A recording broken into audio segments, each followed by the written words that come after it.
In this video, I want to talk about drill bit sharpening. Drill bit sharpening is probably the most common thing you'll do in the shop. Once you understand how to grind lathe tools and you know what cutting clearance is, to sharpen a drill bit, it's not a lot different. With a drill bit though, you have a rotating tool, so there's going to be two sides of a tool that you'll have to make sure are exactly the same. So that's where making drill bit sharpening makes it a little bit harder. You have to use a special gauge to be checking the angle and the center of your drill. So this is a drill bit properly sharpened. It has two cutting edges, one on each side.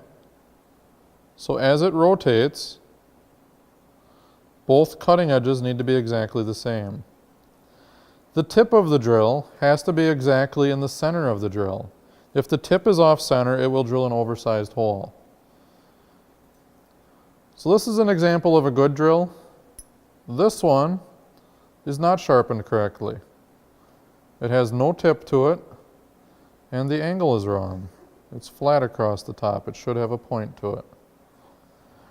So if we use this gauge on the good drill, you will see that the gauge tells the student grinding the tool whether or not the angle of the cutting edge is correct. So you'll see there that that fits up against the drill. It measures the angle, and you can give it a half a turn and check the other side. It also has these marks up on top. That's also measuring the center point of the drill. So this one shows to be at about 6. And we'll check the other side. It should be exactly the same. So if we check the bad drill, you can see the angle is completely wrong and there's no center point to it. So in today's demonstration, I'm going to show you how to grind this drill into a good drill. So one thing to remember whenever you approach a grinder and you're about to use it, make sure that the wheel is dressed true and clean and that tool rest is less than 1/8 of an inch away from the wheel. So always check that before you use the grinder. So when you're sharpening the drill, you want to make sure that you have that cutting lip level to the floor, and then the drill itself needs to be level to the floor.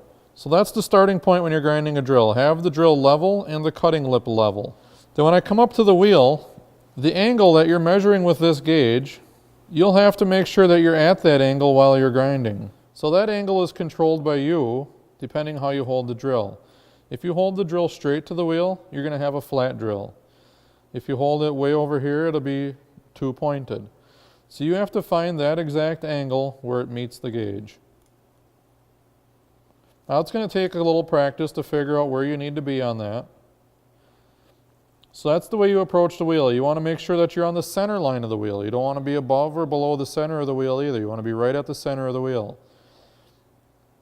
So centered on the wheel, the cutting lip level and the drill level. Then you come up at the right angle.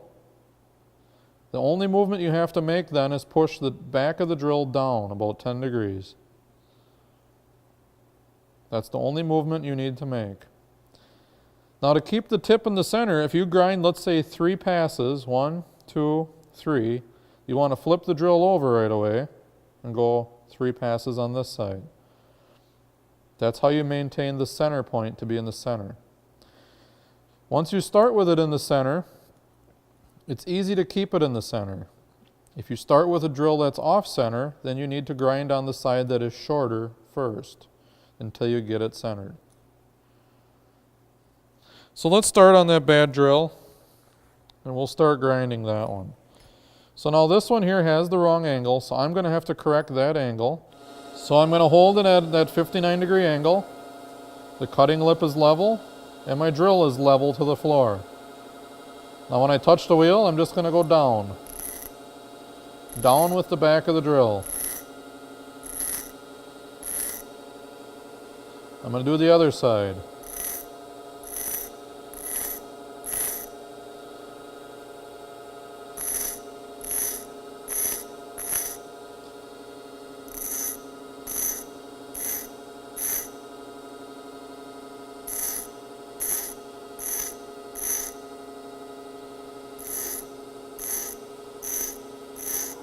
So there I'm at about 5.5.